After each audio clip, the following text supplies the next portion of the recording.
Continuing on with the staying well theme, I've invited you out here outside our home in Northern California where the early fall is starting to turn the temperature down low and getting darker a little bit earlier. But I'm standing in front of my art studio and I want to invite you in for two reasons. To explain why something inside the art studio is going to be very instrumental for keeping you and your clients well as for you to know a little bit more about the circadian system. So come on inside. And I'm speaking specifically about something called relaxation. For me, on a personal level, relaxation means coming out here, watching the light fade gradually throughout the day and into the night, and I'm surrounded by things that naturally will calm me down and just make me feel good. That's the important aspect of relaxation that we always seem to fail to understand. But the other reason why you're coming here is for you to meet my friend, Dr. Leakey. This is Dr. Louis Leakey, and it's not because he leaks water when he drinks, et cetera, et cetera. No, this is Dr. Louis Leakey, and he's been with me for a number of years, and I'm going to step up right here so we can see inside looking down. Now, Jim Benyon, my cameraman on this, is 6'7", so he doesn't even have to stand on a stool like I do.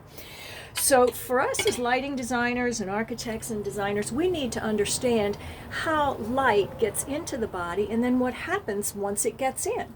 Well, we know from science that light enters the body in two ways, through the skin as well as through the eye. And for light that's not going to be used for vision is called non-visual light, and it's going to come into this cavity and it's going to hit the back of the retina, which if we're looking at it on a side view, is going to be right here. And when it hits that retina, if we look down in, which is right about here, it's then going to be traveling via something called the retinohypothalamic tract upward to the biological clock. And that biological clock is the suprachiasmatic nuclei. From there, that light, the non-visual light, is then going to be sending the signals directly to another little structure adjacent to that SCN called the PVN, the paraventricular nuclei.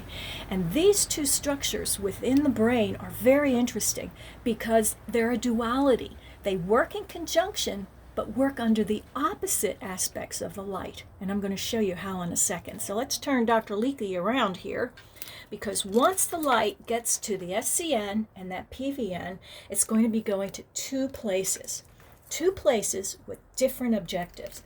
From the SCN, the biological clock, it's going to be going right here about C2, across from C2, the cervical spine 2, and it's going to be going to something called the superior ganglion nerve.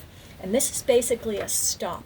So whenever light comes in, bright light in the morning in particular, it's going to be sending a signal all the way back up here. It's going to go around the back of the cerebellum and into an area right about here, and that's where the pineal gland is residing. And it's going to tell the pineal gland, whoa, stop making all the melatonin. At the same time the SCN is sending that signal, this PVN is also coming down, and it's going all the way down the spinal column in the cord, and it's going to be activating. It's going to be sending activating signals to the serotonin and other chemicals throughout the body and the adenosine and the cortisol to say, hey, get up. It's time to be active and alert. And then, this is the tricky part, because the real duality comes into play here. When the light starts to wane, in other words, it's starting to get dark, the signal that's stopping the information from the superior cervical ganglion nerve telling the pineal gland to stop producing is getting softer and softer. And by the time it gets dark, the pineal gland is getting the opposite signal, which is like, yeah, release melatonin, because this is where melatonin is produced.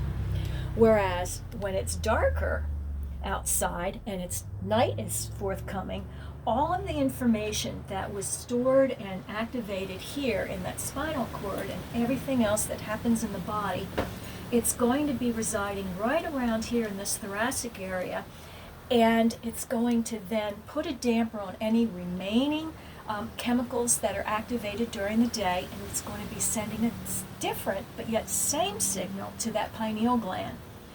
It's going to be sending the signal also to refortify to the pineal gland, yes, definitely send everything you got in terms of melatonin and flood the entire system. And it's going to be going throughout the bloodstream, everywhere throughout the body and brain, because we have different biological clocks, secondary clocks. It's going to be activating and getting the body ready for sleep. And that is critically important because relaxation and sleep go hand in hand, and they're all predicated on light and darkness. So those of you that are involved with projects for circadian lighting or designing for wellness, understanding the anatomical and the physiological basic function of how light gets in and where it goes once it gets in is critically important. So with that, I'm going to leave you, and I'm going to be hugging on Dr. Leakey here. And until next time, I'm Deborah Burnett.